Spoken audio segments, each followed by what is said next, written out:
पाश्चात्य देश श्री कृष्ण चैतन्य प्रभु नित्यानंद श्री अद्वैता गदाधर श्रीवासादि गौर भक्तवृंद हरे Krishna Krishna Krishna Hare Hare Hare Ram Ram Ram Hare Hare.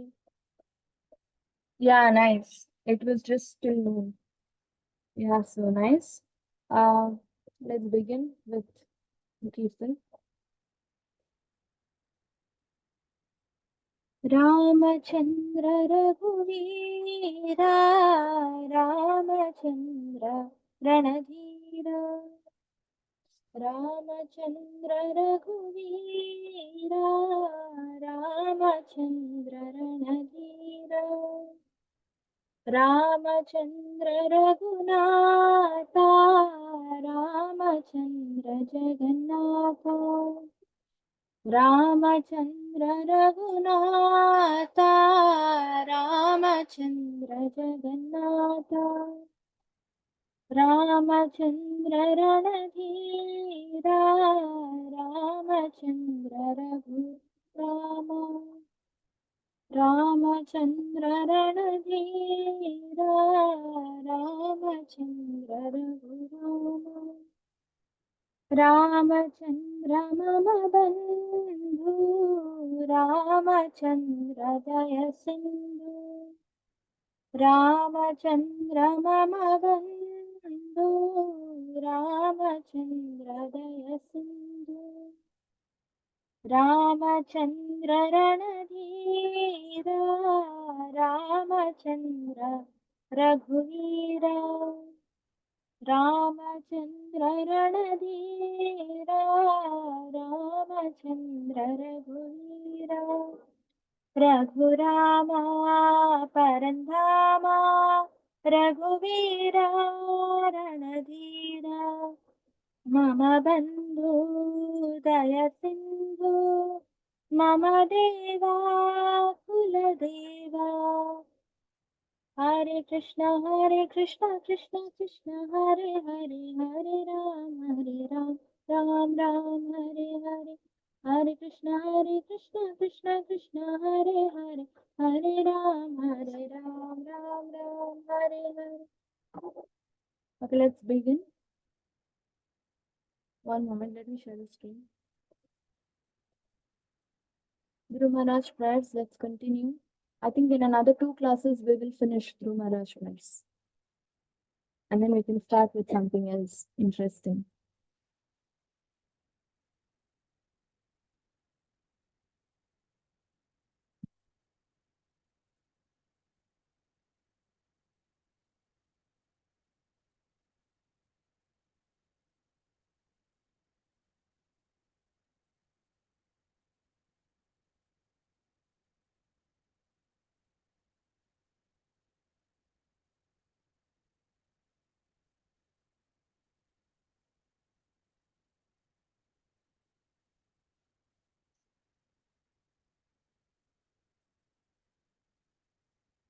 Today's shloka, we are reading from Srimad Bhagavatam, 4th canto, 9th chapter, 13th shloka, Grantara Srimad Bhagavatam teaching.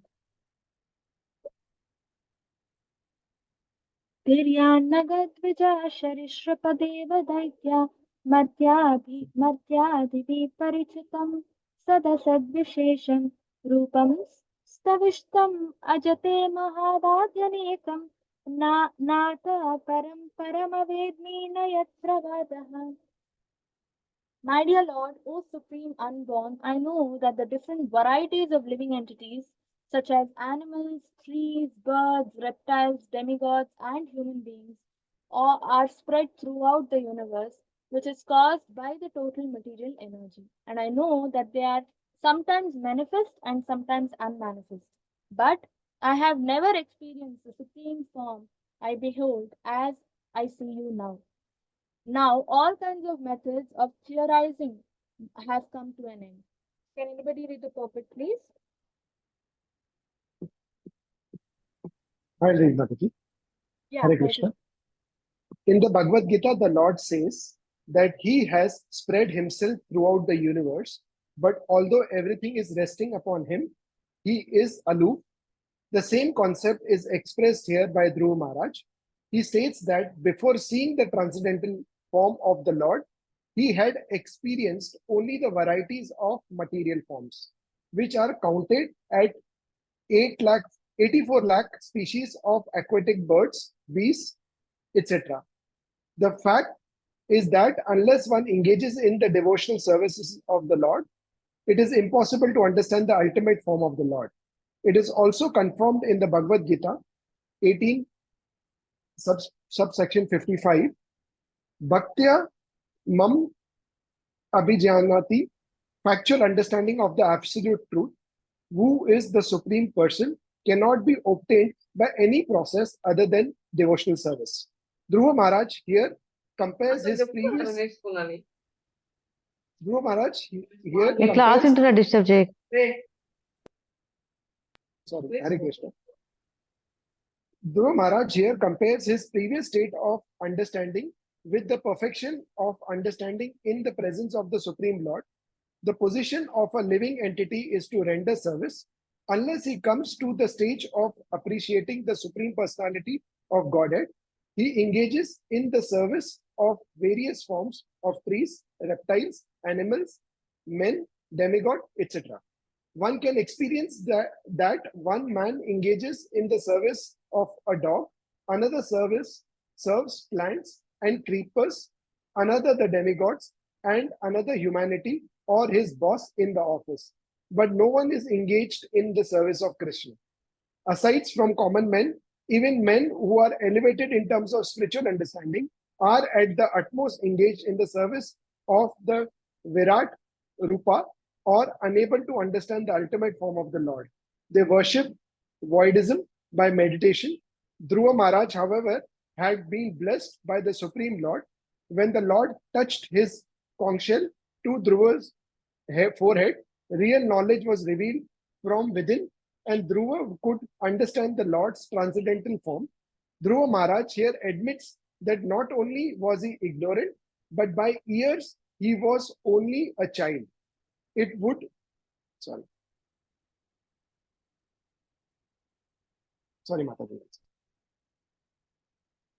It would not have been possible for an ignorant child to appreciate the supreme form of the Lord had he not been blessed by the Lord who had touched his conch shell to Dhruva's forehead. Hare Krishna. Hare Krishna. Thank you so much, Prabhuji. Yeah, so initial part of the puppet is like a riddle for us, right? So here it says, um, he spread himself throughout the universe, but although everything is resting upon him, he is aloof. What does this mean? Anybody knows?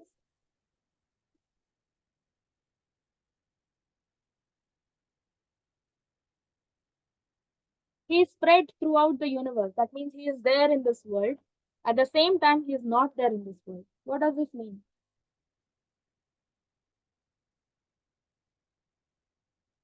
You can put your answers in the chart as well. No one knows? Madhavi, my understanding is he's there in the world for people who are spiritually elevated and wanting to align with the Lord in his bhakti. For others who are busy in materialistic world or praising demigods or their material things, for them, Lord Krishna doesn't exist. Haribol, exactly. Exactly. I was looking for this. Right? He's there, but we not everybody can see him, right? It's given over here. Bhaktya mam vijanati. Only through devotion service we can achieve the Lord, or we can see the Lord. So because we are incapable of seeing him, we come to a conclusion saying there is no God, right? So the question is, God, whether God exists or not? Yes, God definitely exists, but we are not capable of seeing him, right? That is the problem. See, once what happened, Prabhupada was asked in a seminar, okay, some disciple asked Prabhupada, Prabhupada, you are saying you can see Krishna all the time, but why aren't we able to see, right? Why aren't we able to see? So Prabhupada took that person to a dark room, okay, in the night, and all the lights were off, and then there was a cat inside the room, okay. Prabhupada opened little bit of the door and asked that person to see in the room, okay. Entire room was so dark, only entire room is so dark, but cats, the eyes of cats are like fluorescent, right? They are green in color, blue in color, red in color, and they are fluorescent. So this man could see only the eyes of the cat, just two eyes in that entire dark room. He couldn't see the head of the cat, the ears of the cat, legs of the cat. Right? He couldn't even see his own hand in the room because it was so dark. Right? And then that Prabhupada pulled him out of the room and closed the door and asked him, "What can you see? What did you see?" Right? Then that man said, "I could see those eyes of the cat. There was only one cat in the room, probably, so I could see only the cat, that too only the eyes." Okay. Now Prabhupada said, "Oh, you could see the cat?" Then that man said, "No, no, Prabhuji, no, Prabhupada, only the eyes I could see." So Prabhupada said, "Oh, but you knew the eyes were of cat, right?" Yeah. And then this man said, "Yes, of course. So the cat is inside, and that's why I could see the eyes." Then Prabhupada said, how do you know the cat is inside? You cannot see the cat, right? You couldn't see the head of the cat, you couldn't see ears of the cat, you couldn't see nose of the cat, you could see only the eyes. How can you say the entire cat is inside the room? Right? Then that man said, "Oh, okay, but in the dark, how can we see the entire cat, Prabhupada? I know they are the eyes of the cat." Right? So Prabhupada said, "Exactly is your situation. You're in the darkness of ignorance. Come out, and then you will see the Lord." Right? And then that man said, he was very inquisitive, and out of curiousness, he was like, "How do I come out into light? Right? Come out of this darkness into the light." Then Prabhupada said, "You need to take up chanting, chant, chant, chant rigorously." Right? And just to push that man a little bit, Prabhupada took him the next day in the morning to the terrace and showed him the sun and said, "See, that is the eyes of the Lord." Just like how you could see the eyes of the cat inside the room, you can now see the eyes of the Lord, right? Because in Virat Roop, we all know the sun and the moon are the two eyes of the Lord, right? And then that man was so happy. And then Prabhupada said, if you continue your chanting and start falling in love with Krishna, you can see the entire form of Krishna, not just eyes.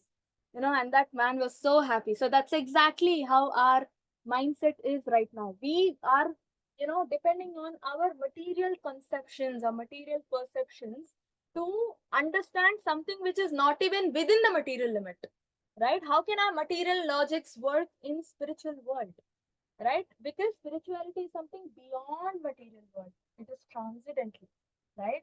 So and that too, we have the four defects. What are the four defects of human beings? Anybody knows? What are the four defects of human beings?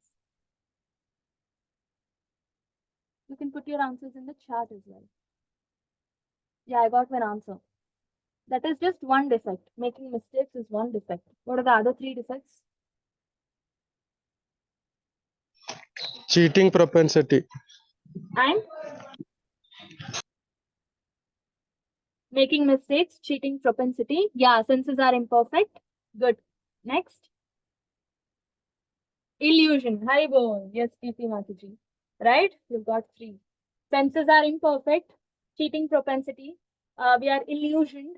And we also make mistakes. Right? So we are illusioned. Our senses are imperfect. Then, how do you expect your eyes to have that capability to see the Lord? Right? It's impossible. In Brahma Samhita, it says, Premanjana Charita Bhakti Vilochanena Santa Sadaiva Hridayeshu Vilokayante Yenshama Sundaramachintya Gunaswarupam Govindamadi Purusham Tamaham Bhajami. Premanjana Charita Bhakti Vilochanena, not with our skin eyes. We can see the Lord only when our eyes get transformed from their skin form, material form to love.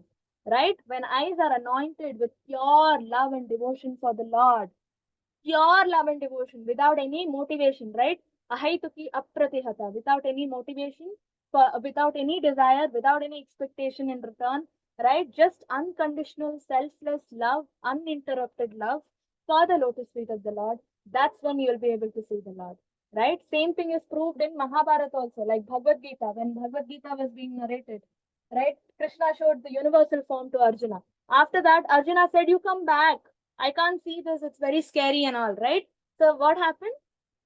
Krishna came back to Narayana form, the four-armed form, right? The Vishnu form.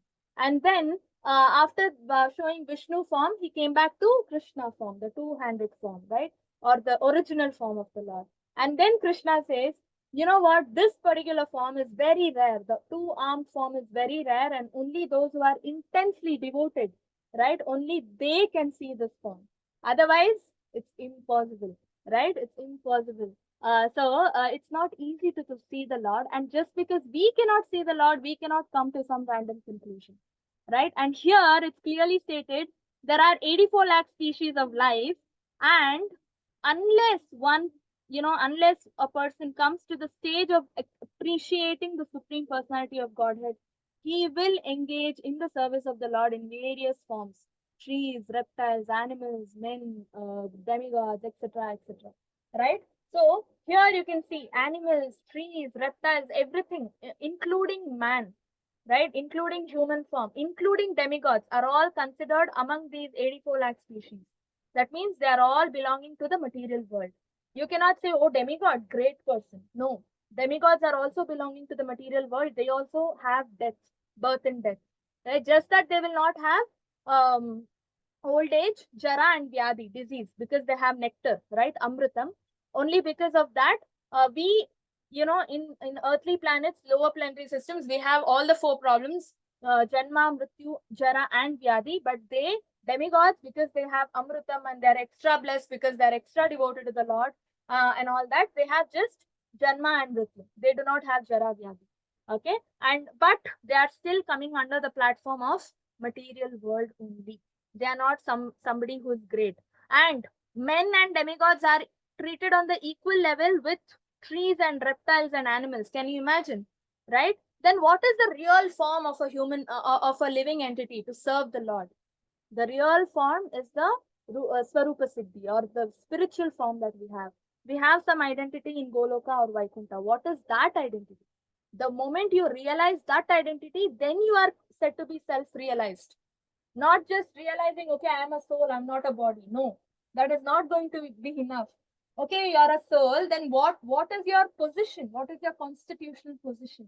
Right? Jivera Swarupa hai Krishnera Nitya Das. We are all servants of the Lord.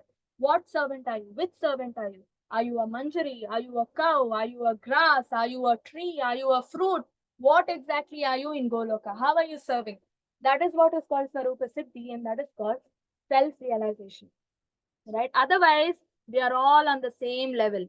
Human form is not great, demigod form is not great, because what does this say? Unless we come to the stage of appreciating the Lord, right? He engages in the service of the various forms of humans, reptiles, etc., etc. And when you're serving Maya, you cannot serve Krishna, right? Prabhupada elaborates on this point, right? Uh, when you're serving Maya, you cannot serve Krishna. You're either serving Krishna or you're serving Maya, right? Prabhupada writes in so many purports, right? In so many small books and all he's written. When we do not have anybody to love properly, right? What do? We go adopt dogs and cats and take care of them like a family member, right? Take care of Krishna, no? He's constantly with you. He's the dearest friend for all of us, right? Even if you don't acknowledge his presence, he still stays. Which human being does that in today's world? Right? When you constantly insult a person or fight with a person, how much can that person take? They'll be like, okay, I'll leave you, let you be, you be alone. I just need my peace, and they walk out of your life. Right? Even if it is your father, mother, how much can they take? After you grow up, they'll be like, oh, this son is very disobedient. You please go.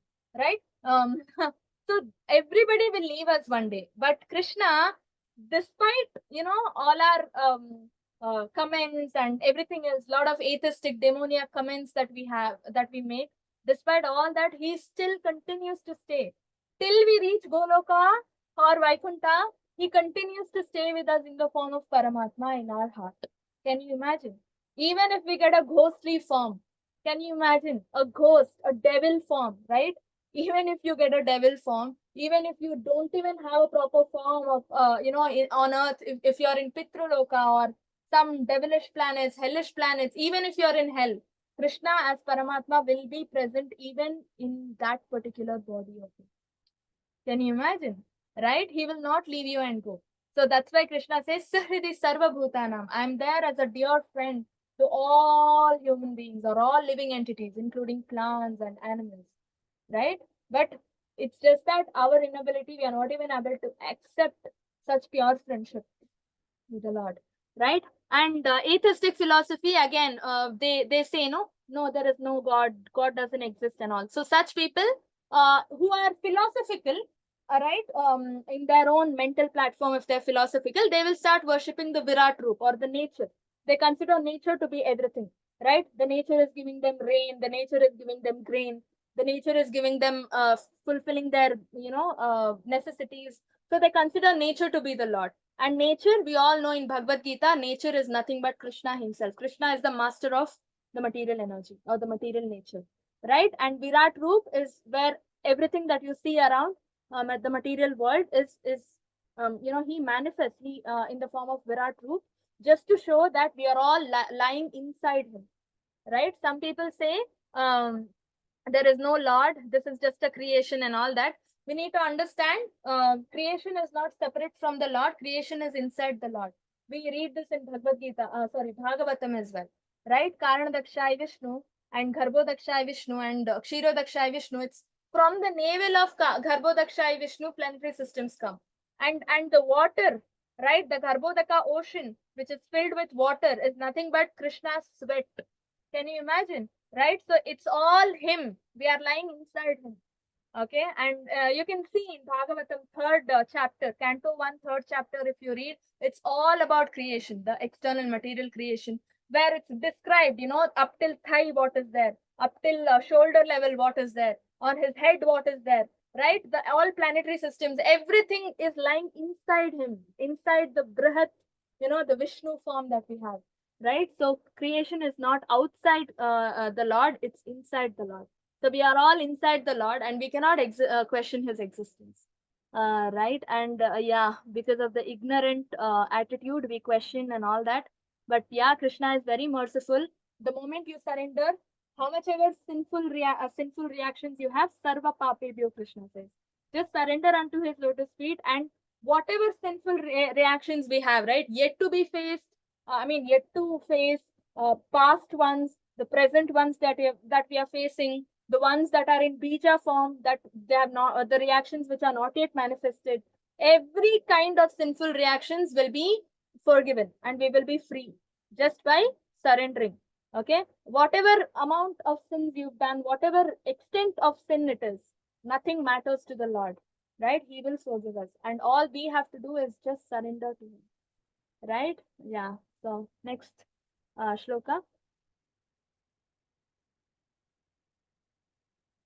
कल्पान्त एतादखिलं जठरेण घृणं सेते पुमान् स्वदृग् अनन्तशाकस्तदङ्के यन्नाभिसिन्धुरुह काञ्चनलोकपद्मा गर्भेद्युमान् भगवते प्रणतोऽस्मि तस्मै. My dear Lord, at the end of each millennium, the Supreme Personality of Godhead, Garbhodakshaya Vishnu, dissolves everything manifested within the universe into his belly. He lies down on the lap of Sheshanak. From his navel sprouts the golden lotus flower on a stem, and on the lotus flower, on the lotus, Lord Brahma is created. I can understand that you are the same Supreme Godhead. I therefore offer my respectful obeisances unto you. Can everybody read the pulpit? Hare Krishna Mataji. Hare Krishna Prabhu. Yeah. Dhruva Maharaj's understanding of the Supreme Personality of Godhead is complete. In the Vedas, it is said, Yasmin Vichanti Vichinate Vichinate Sarvam Evam Vichnatam Bhavati. Knowledge received through the transcendental, causeless mercy of the Lord is so perfect that by that knowledge the devotee becomes acquainted with all the different manifestations of the Lord. Lord Shirodakshaya Vishnu was present before Dhruva Maharaja, who would also understand the Lord's two other forms, namely Garbhodakshaya Vishnu, Karanodakshaya Vishnu, and Karanodakshaya Vishnu, that is Mahavishnu. Regarding Mahavishnu, it is stated in the Brahma Samhita 5.48, Yasaika Nisvasita Kalam Atabalambya Jivanti Loma Vilaja Jakatanda Natha Vishnur Mahan sa iha yasya kala vishesho govindam adi purusham tamaham bhajami. At the end of each and every millennium, when all the material worlds are dissolved, everything enters the body of Garbhodakshaya Vishnu, who is lying on the lap of Seshanaga, another form of the Lord. Those who are not devotees cannot understand the different forms of Vishnu and their positions. In regard to the creations, sometimes the atheists argue, how can a flower stem sprout from the navel of Garbhodakshaya Vishnu? They consider all the statements of the Shastras to be stories. As a result of their experience in the absolute truth and their reluctance to accept authority, they become more and more atheistic. They cannot understand the supreme personality of Godhead. But a devotee like Dhruva Maharaja, by the grace of the Lord, knows all the manifestations of the Lord and their different positions. It is said that anyone who has even a little of the Lord's grace can understand His glories. Others may go on speculating on the absolute truth, but they will always be unable to understand the Lord. In other words, unless one comes in contact with a devotee, it is not possible to understand the transcendental form or the spiritual world and its transcendental activities. Hare Krishna. Hi, Krishna Prabhu. Yeah, thank you so much. Yeah, so we touched upon a little bit of this in the previous verse, right? So, what does it say?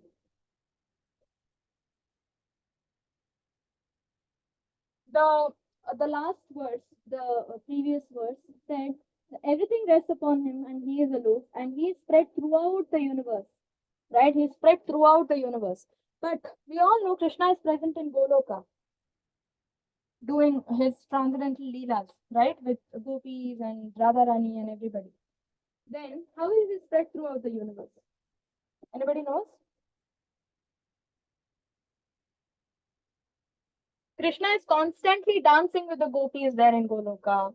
He's doing his mischievous activities in Goloka. Then how is he present here, taking care of all these, material creation and all this? Anybody?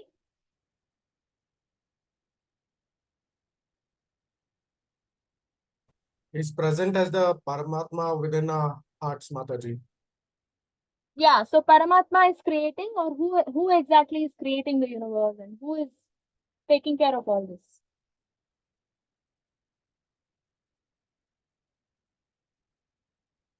Ha. Kshirodakshaya Vishnu, Karanodakshaya Vishnu, and Garbhodakshaya Vishnu. Yeah, so it's the Vishnu form that is taking care of everything. You know what? Krishna does not have anything to do. Vedas say that Krishna has no work. He's jobless. That's what Vedas say. Because he's enjoying in Goloka. He's completely giving pleasure to the senses. He's Govinda, right? He gives pleasure to the senses and the cows.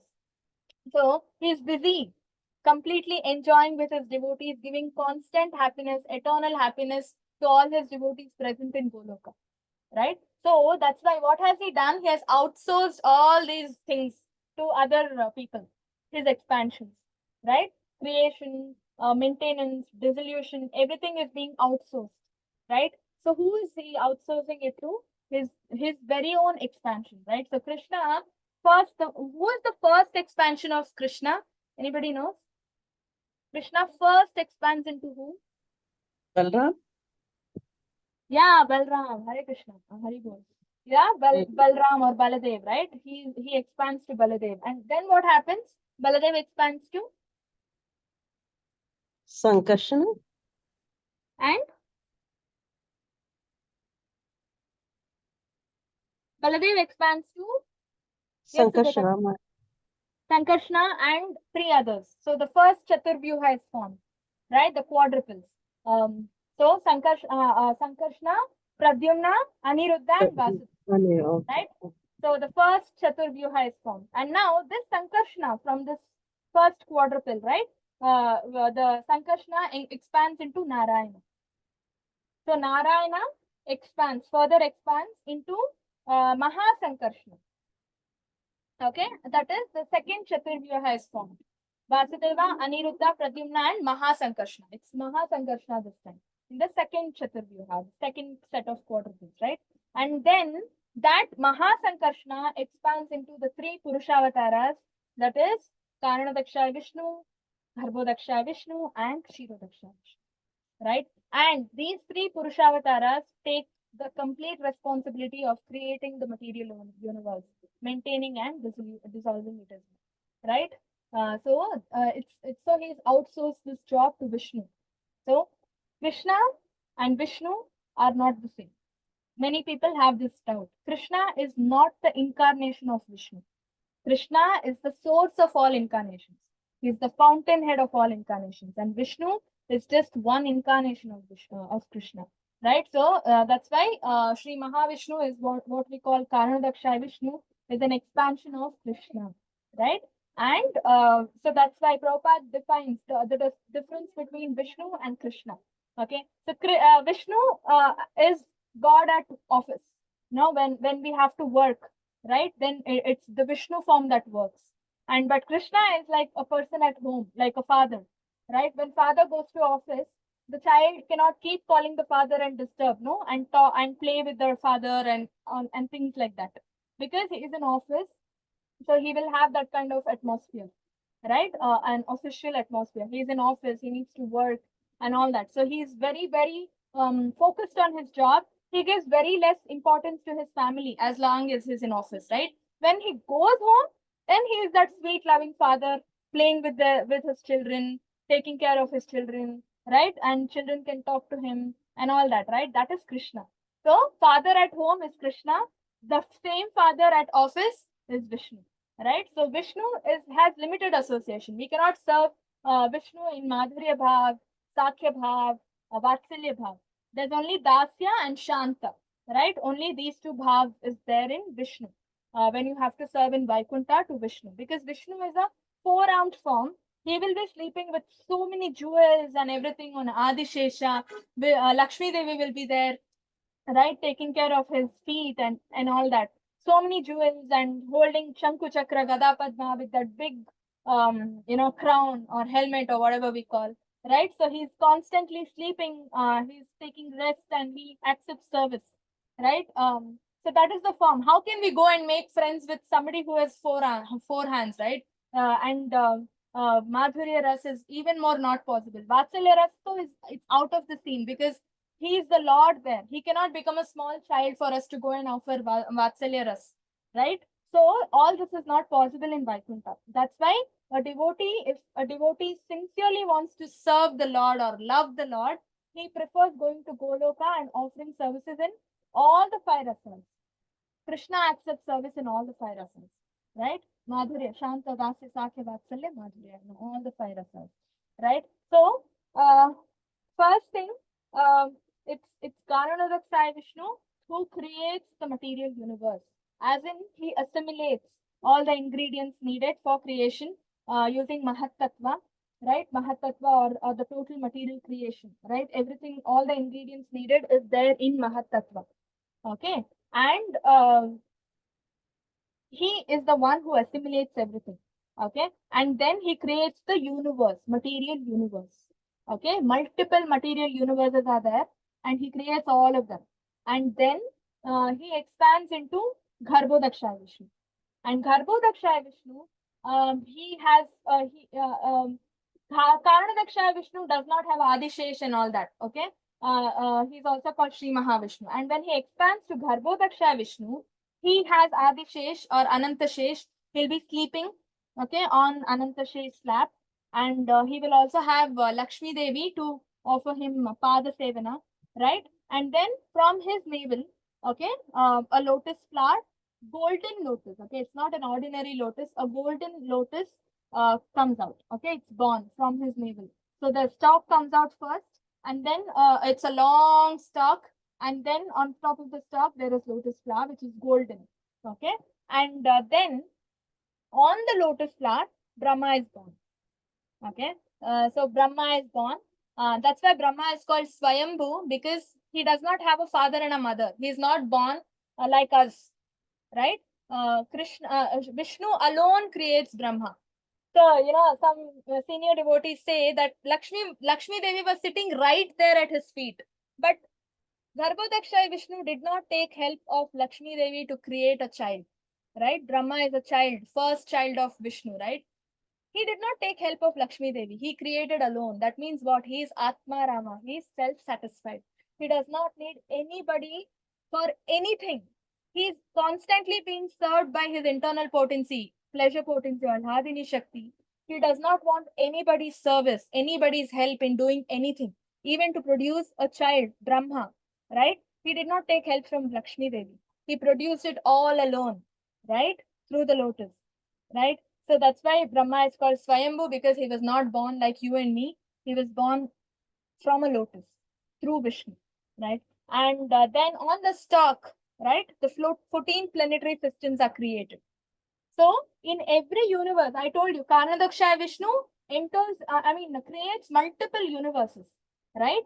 And now Garbhodaksha Vishnu enters into each of these universes. So there are as many number of universes are there. There are as many Garbhodaksha Vishnus as well. Okay, entering into each universe. And now in that universe, Garbhodaksha Vishnu on the stalk, he creates the planets. Okay, there are 14 planetary systems and he creates the planets. Okay, and lower planetary systems are all considered Patala Loka, Atala, Vitala, Sutala, Talatala, Rasatala, Patala, and all that. Okay, and then the middle ones are all earthly planets. Okay, and then earthly planets as in where we are staying, right? Where normal human beings stay. Whereas in Patala and all the lower planetary systems, all demons stay. No proper sunlight also in that. It's totally darkness. Okay. And here is where we stay. That is earthly planets, middle portion, and then the top higher planetary systems are all heavens, where heavenly planets, including Satyaloka, where Brahma also resides, right? Brahma Loka is what we call Satyaloka, and that is the topmost planet in the material world, right? So this is where higher planetary systems, heaven, and all of these, elevated devotees stay, like Indra, all the Gandharvas and all the Munis, right? Rishis and all, they all stay in the higher planetary system. So this is how the 14 planetary systems are divided. Okay. And if we offer devotion service and if Krishna is pleased with us, then we might be also shifted to higher planetary systems when we give up this body, so that we can go there, offer more devotion service in a better way, because all rishis and all will be there, right? And then we can go back to Goloka, go back home, back to Godhead, right? So this is the kind of promotions Krishna gives us, right? And then now the planetary systems are ready, right? Now after the planetary systems are ready, what happens? So now Brahma is said to be the creator, right? So what is he creating if Vishnu has created everything? That's the question, right? So Vishnu, Garbhodaksha Vishnu, or Vishnu forms, the Purushavasaras are considered the primary creators. Okay, they are the one who sets up the stage, gives the canvas and everything. Brahma just goes and paints on it, right? So Brahma is the secondary creator. Okay, so he just creates the material, living beings like us, giving us the body, writing our fate and all that. This is what Brahma does, the secondary creation, right? And then he fills up these planetary systems, these 14 planetary systems which are there. Brahma keeps creating living entities and fills up these planetary systems. Now, as Brahma creates living entities and the planetary systems are already created, Garbhodaksha Vishnu expands into Kshirodaksha Vishnu, the third Purushavatar. Okay, so Kshirodaksha Vishnu is the Paramatma feature that we see in our hearts, who stays in our heart. Okay, so the person or the Lord staying in our heart is Vishnu, not Krishna. Okay, so it's Vishnu, and what Vishnu? Kshirodaksha Vishnu. Okay, and this Vishnu, also Kshirodaksha Vishnu, not just enters the living entity's hearts, but also enters each and every molecule, atom of the planetary systems. So every non-living entity also. Everything that is present in the planet, every atom has Kshirodaksha Vishnu. So we cannot even say there is a single place where there is no Lord. Everywhere he's invaded, this universe. He's pervaded all over, all pervading. That's why we say Krishna is sarva-vyapi or all pervading, because he is pervaded through by entering into every atom in the material universe, in the material planet. He is pervaded the entire universe, like literally everything. Okay, everything has Krishna. Every molecule has Kshirodaksha Vishnu in it, right? So every molecule of sand, every molecule of wood, everything, literally everything has Kshirodaksha Vishnu in it. Okay, and then so what is he doing present in our hearts as Kshirodaksha Vishnu? What does Paramatma do? Anybody knows? Why is he present in our hearts? Why? To witness everything that we are doing, Mataji. Yeah, that is one reason. Next, he is present for two purposes.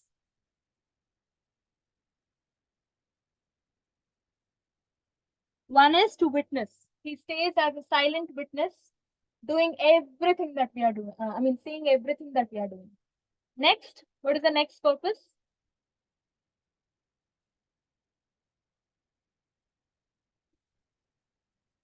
Nobody knows? The next purpose is to satisfy the desires of every living entity. Right? So what are we desiring? He sitting in our heart very, very closely. He's situated. No person in the world is as closely situated as Paramatma, because he's right next to the soul in the heart. Right? So nobody else is situated that close in this world. Okay, no other person, no other living entity, only Paramatma. So because he's a very close witness, he understands what you are thinking. Even before you think, he knows what you are thinking or what you will be thinking, right? So he's that close to us, and whatever we desire based on our karma and the intensity of our desire, how strongly you want this to happen, right? Based on the intensity of our desire and based on our karma, past karma, right? Karmic reactions, he is going to satisfy our desires. Okay, he's going to satisfy our desires, grant us what we wish for, right? But what matters is when you become a devotee, your karma is gone. Krishna has taken care of your karma. All that is left is intensity of desire. When you intensely desire for something, when you strongly desire for something, right? Based on your intensity, Krishna will fulfill your desire. That's why not all desires are fulfilled, only select ones are fulfilled, right? We always have a question. This is over. This is what I wanted. This has happened, but this is not happening. Your intensity of desire is not strong, right? And based on your karma also, if you're a non-devotee. So when we start taking this up, this process of devotion service, what happens? Slowly our karma comes to an end. All the karmic reactions that we have to face. And if you're initiated, all your past karma is gone, right? All your past karma is gone. Your Guru Maharaj has taken it. And you'll not have any karma, right? Balance to face. And in future, whatever sinful reactions you might commit, that also your Guru Maharaj takes. That's the process of Diksha, right? He takes it away, right? So that's why we promise that we will not commit sinful activities by following the four regulative principles. That's the first promise that we make to our Guru Maharaj when we take our initiation. That's the oath, right? And so that future also you will not have any sinful reactions pending. Then you're actually getting purified. You're already in the process of getting purified. And then what happens when you chant and increase your devotion service? It's directly reaching Krishna. Before initiation, it's not reaching Krishna, right? And then why are we doing devotion service without initiation? To get that ability or qualification to get initiated, right? That is why we perform devotion service without initiation. A lot of people are doing devotion service, in fact, more than initiated devotees, but they are not initiated, right? Why are they doing it? So that in some janma or the other, they will also get that desire to get initiated, or something would have blocked, stopped them, right, from taking initiation, maybe family issues or sense control or something like that. All that they will overcome and they will get initiated. For that purpose, we all do devotion service. And then if our devotion service is fructified, if everything goes well, we will get initiated. And after initiation, everything that you do directly reaches Krishna, because it's official. It goes through our Guru, right? Through the parampara system, it reaches our Guru. And then That's how we also, become great devotees. And one day we will go back home, back to Godhead. Right? Anything else that I missed here? Yeah, this is what I was saying. Unless one comes in contact with a devotee, it is not possible to understand the transcendental form or the spiritual world and its transcendental activities. That's why we have to take initiation, shelter of a guru, right? Because a guru is a devotee, right? We can do Shravanam from devotees, senior Vaishnavas and all, but it's not official. It's not reaching Krishna. Because to reach Krishna, we need a medium, right? And Guru is that medium who takes our devotional service, all the service that we do, and gives it to Krishna, right? And yeah.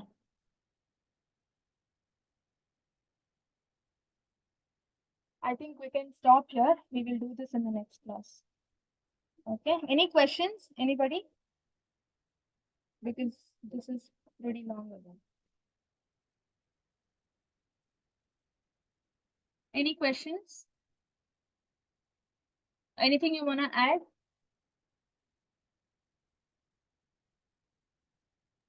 No, Mataji.